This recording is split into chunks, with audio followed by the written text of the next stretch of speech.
Guys, so I have arrived at the hotel, but I just want to tell you guys that I won't be able to talk much in this video because my tongue hurts, but still I hope you guys enjoy this video.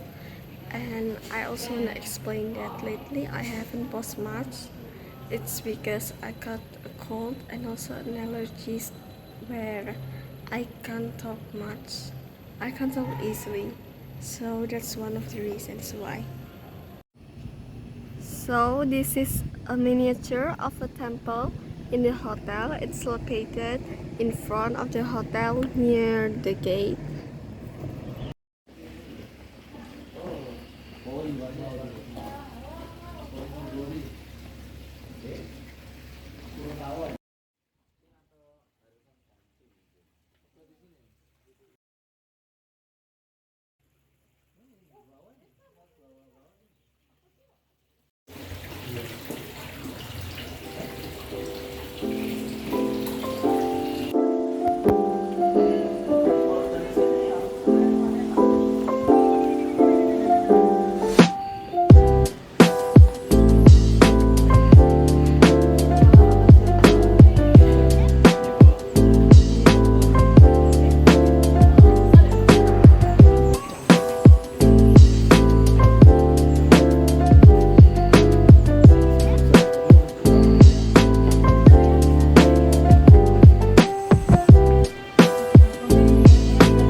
Hey guys, I already finished swimming.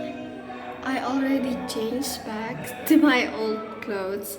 I'm going to actually take a bath and change to my new clothes later. The thing is, I left my clothes in the hotel lobby. I didn't bring it here